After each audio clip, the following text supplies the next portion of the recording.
بسم الله الرحمن الرحيم الحمد لله رب العالمين والعاقبة للمتقين والصلاة والسلام على أشرف الأنبياء والمرسلين محمد بن عبد الله الأمين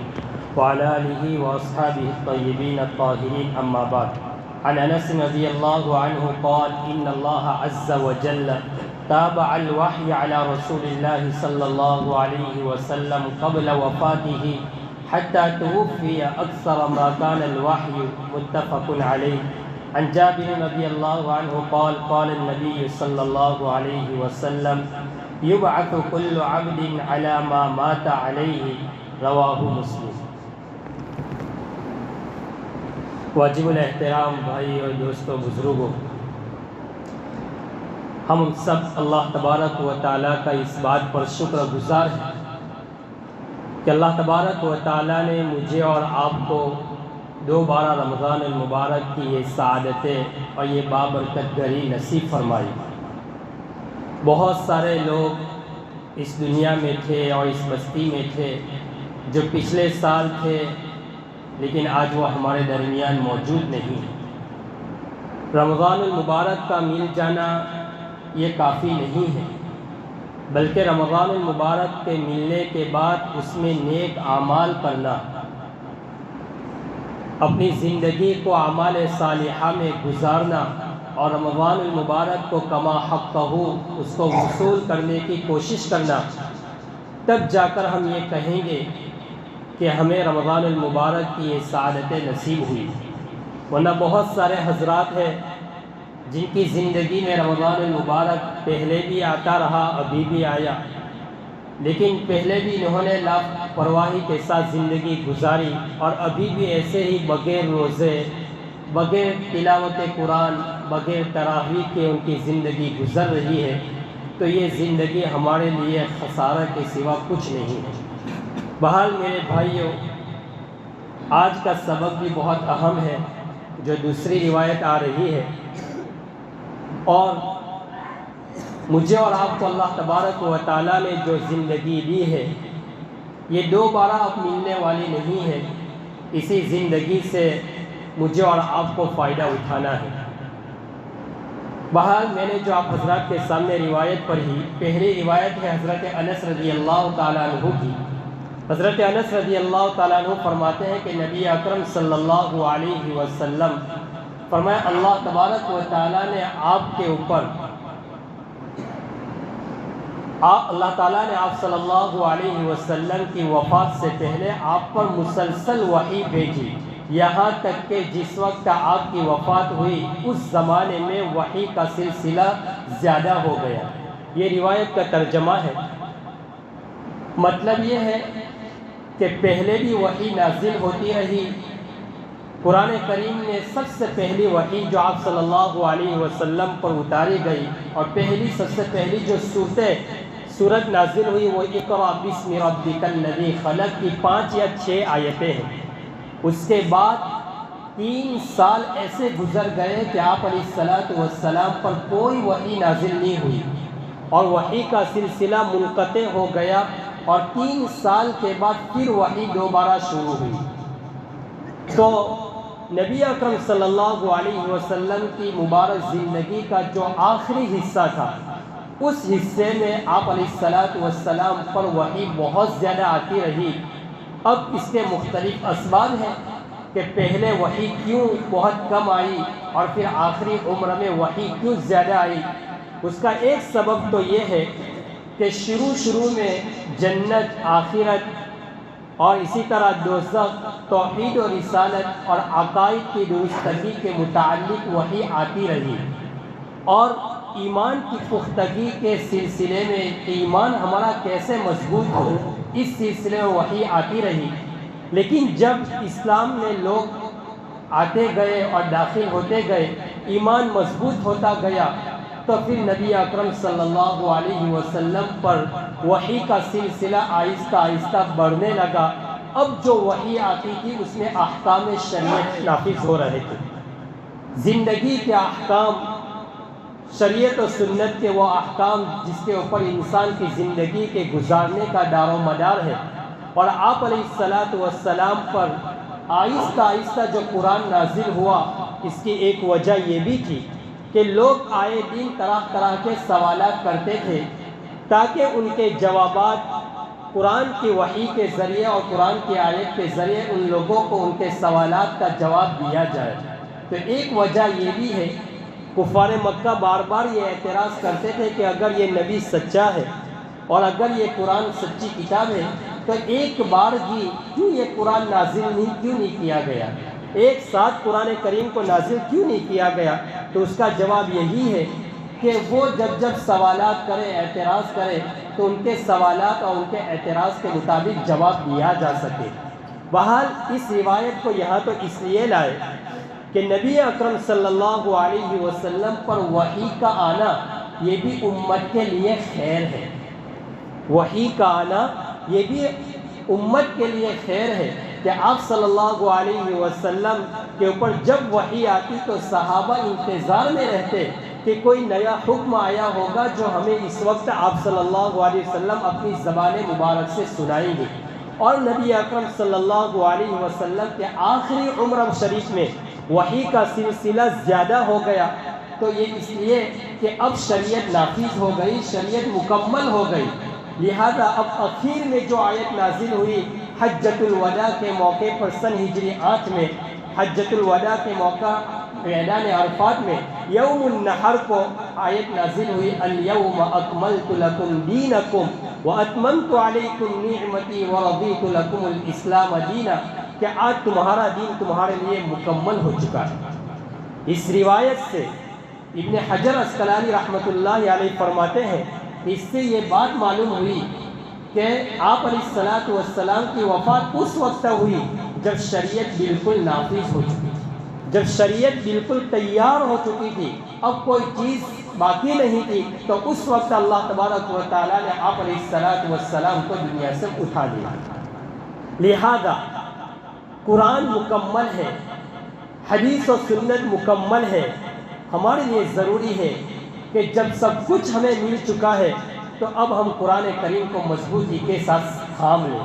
اللہ کے رسول کی باتوں کو مضبوطی سے تھام لیں، اپنی طرف سے اب دین کے اندر میں کوئی نئی بات ایجاد نہ کریں،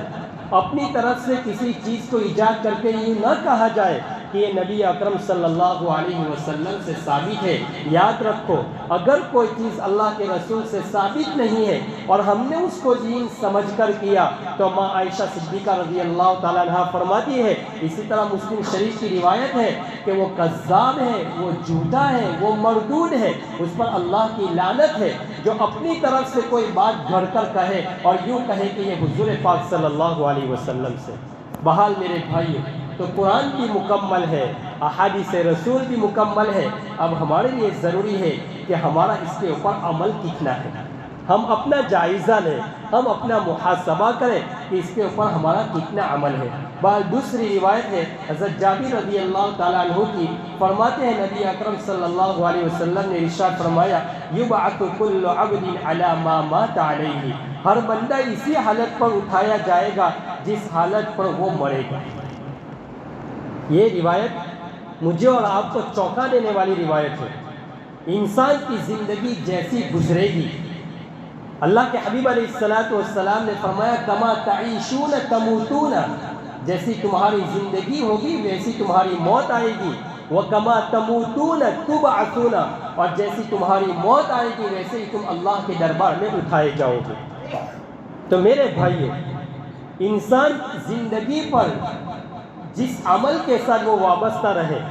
اگر اس کی زندگی اعمال صالحہ میں گزری، اس کی موت بھی نیک عمل پر ہی آئے گی، اور جس حالت پر موت آئے گی اسی حالت پر اس کو اٹھایا جائے گا۔ ہم چاہتے ہیں کہ ہماری موت اچھی ہو، تو ہماری زندگی میں ہم کوشش کریں کہ ہماری زندگی اعمال صالحہ کے ساتھ گزرے۔ میرے بھائیو، جب انسان پیدا ہوتا ہے تو اس کے سیدھے کان میں اذان دی جاتی ہے اور اس کے بائیں کان میں تکبیر کہی جاتی ہے۔ یہ مجھے اور آپ کو اشارہ کر دیا کہ جس طرح عام طور پر نماز بھی کھڑی ہوتی ہے تو عموماً نماز اذان اور جماعت کے درمیان جو وقفہ ہوتا ہے وہ 15-20 منٹ کا وقفہ ہوتا ہے، اس سے زیادہ کا وقفہ نہیں ہوتا ہے۔ اس سے اس بات کی طرف اشارہ کر دیا، اے انسان کی زندگی بس اتنی ہے جیسے اذان اور جماعت کے درمیان کا وقفہ۔ اس لیے کہ جب پیدا ہوئے تب کان میں اذان بھی کہی جا چکی ہے اور دوسرے کان میں اقامت بھی کہی جا چکی ہے، اب سیدھے ہی جنازے کی نماز ہوگی۔ اسی لیے جنازے کی نماز میں نہ اذان ہے نہ اقامت ہے، یہ اشارہ کر دیا کہ تمہاری زندگی بس اتنی ہے، اتنی عمر کے اندر میں تم اپنے آپ کو جس رخ کے اوپر ڈالنا چاہو ڈال سکتے ہو۔ اگر تم اپنے آپ کو جنت کا حقدار بنانا چاہتے ہو تو جنت والے اعمال کرو، اگر تم اپنے آپ کو دوزخ میں لے جانا چاہتے ہو تو پھر انسان ویسے ہی اعمال کرتا ہے۔ حضرت جبرائیل علیہ نبینا علیہ السلام نے حضرت نوح علیہ نبینا علیہ السلام سے پوچھا کہ اللہ تعالیٰ نے آپ کو اتنے لمبی عمر دی، آپ کو کیسے معلوم ہوئی؟ آپ کو کیسا معلوم ہوا اتنی لمبی عمر جو آپ کو ملی؟ تو حضرت عام طور پر جو یہ کہا جاتا ہے 950 سال تو تبلیغ کے ہیں، آپ کی عمر تو 1400 سال کی عمر ہے، 950 سال 1000 سال تک تو آپ نے تبلیغ کی ہے، تو اتنے سال کی عمر جو آپ کو ملی آپ کو کیسا لگا؟ حضرت نوح علیہ نبینا علیہ السلام نے فرمایا جس طرح ایک گھر کے 2 دروازے ہوتے ہیں کہ انسان اگلے دروازے سے داخل ہوتا ہے اور پچھلے دروازے سے وہ نکل جاتا ہے، فرمایا میری زندگی اس طرح گزر گئی کہ میں آگے سے گھر میں انٹر ہوا اور پیچھے سے میں باہر نکل گیا، فرمایا میری زندگی اس طرح گزر گئی۔ تو میرے بھائیوں، انسان کی زندگی کتنی ہی طویل کیوں نہ ہو، کتنی ہی لمبی کیوں نہ ہو، لیکن وہ بہت ہی اس طرح گزر جائے گی۔ دنیا میں ہر چیز میں اختلاف کیا ہے لوگوں نے، لیکن ایک چیز میں آج تک کسی نے اختلاف نہیں کیا، وہ ہے موت۔ اور یہ بات بھی یاد رکھنے کی ہے کہ 2 چیزیں ہیں، ایک تو یہ کہ ہم سب کو معلوم ہے کہ ہماری موت آنے والی ہے، سب کو یقین ہے موت آنے والی ہے، اور کس وقت آنے والی ہے وہ بھی ہمیں علم ہے کہ ہمیں کچھ معلوم نہیں کہ کس وقت آئے گی، موت بھی آنے والی ہے، کب آئے گی کچھ معلوم نہیں، کس وقت آئے گی وہ بھی کسی کو معلوم نہیں۔ جب ہمیں اپنی موت کے بارے میں علم نہیں ہے کہ وہ کب آئے گی تو پھر انسان کیوں غفلت کی زندگی گزارتا ہے کہ ابھی زندگی بڑی طویل ہے، جب بڑھاپے کے آثار نمودار ہوں گے اور ظاہر ہوں گے، داڑھی اور سر کے بال سفید ہوں گے، تب اعمال صالحہ کریں گے۔ ارے میرے بھائیوں، اسی احساس سے کہتے ہیں اور اسی خیال کے اندر میں لوگوں کی زندگی ختم ہو گئی اور انہیں اعمال صالحہ کی مہلت تک نہ ملی۔ ثابت بنانی رحمۃ اللہ علیہ بہت بڑے تابعی اور بزرگ گزرے ہیں، فرمایا انہوں نے کہ وہ ہمیشہ نماز کے اندر میں اپنی زندگی نوافل میں اپنے آپ کو گزارتے تھے، نوافل پڑھتے رہتے تھے۔ انہوں نے اللہ سے ایک دعا کر رکھی تھی کہ باری تعالیٰ، جس طرح میں دنیا میں مجھے نماز میں حلاوت آتی ہے اور میں نماز پڑھتا رہتا ہوں، جب میری موت آ جائے تو قبر کے اندر میں بھی تو میرے لیے سہولت کر دینا کہ میں قبر میں بھی تیری عبادت کرتا رہوں اور نماز پڑھتا رہوں۔ ابن جوزی رحمۃ اللہ علیہ نے لکھا ہے کہ ثابت بنانی رحمۃ اللہ علیہ کا جب انتقال ہو گیا اور جب اس کی تدفین ہو گئی تو فرمایا اوپر جب پتیے وغیرہ رکھے جا رہے تھے تو اچانک جب مٹی ڈال رہے تھے تو ایک پتیہ نیچے گر گیا، تو اس کو درست کرنے کے لیے 2 بار اس پتیے کو نیچے سے اٹھانے کے لیے ایک آدمی اندر میں اترا، تو فرمایا ثابت بنانی اپنی قبر میں نماز میں مشغول تھا۔ میرے بھائیوں، یہ ہے ہمارے اسلاف، ہمارے اکابر کہ جن کی زندگی اس طرح گزر گئی۔ ہمیں بھی چاہیے کہ ہم اللہ تبارک و تعالیٰ کی عبادت میں اپنی زندگی کو گزاریں۔ یہ جو وقت ملا ہے یہ زندگی میں دوبارہ ملنے والا نہیں ہے۔ ہم سب کو اللہ تبارک و تعالیٰ ان اعمال صالحہ کی قدر کرنے کی توفیق نصیب فرمائے۔ وآخر دعوانا ان الحمد للہ رب العالمین۔ بسم اللہ الرحمن الرحیم۔ اللہم لک الحمد کلہ ولک الشکر کلہ ولک الخلق کلہ بیدک الامر کلہ انک علی کل شیء قدیر۔ اللہم لا احصی ثناء علیک انت کما اثنیت علی نفسک۔ اللہم صلی وسلم علی سیدنا محمد وعلی آل سیدنا محمد وبارک وسلم۔ اے اللہ ہمارے گناہوں کو معاف فرما، خطاؤں سے درگزر فرما، سیئات کو حسنات سے مبدل فرما۔ اے اللہ، اے پیارے اللہ، آپ نے ہمیں مکمل شریعت عطا فرمائی ہے، آپ نے ہمیں مکمل قرآن شریف عطا فرمایا، آپ نے مکمل ہمیں حدیث رسول عطا فرمائی۔ اے اللہ، اب ہمیں مکمل اعمال صالحہ کرنے کی توفیق نصیب فرما، ہماری زندگی کو صحیح رخ کے اوپر ڈال دیجئے۔ اے اللہ، یہ رمضان المبارک کی مبارک سعادتیں آپ نے ہمیں بن مانگے عطا فرمائی ہے، ہمیں ان کی قدر کرنے کی توفیق نصیب فرما۔ اس مسجد کو آباد فرما، اس مسجد کو آباد کرنے والوں کو آباد فرما۔ اے اللہ اس مجلس میں تیرا جو بندہ آ جائے کسی کو خالی ہاتھ واپس مت لوٹا،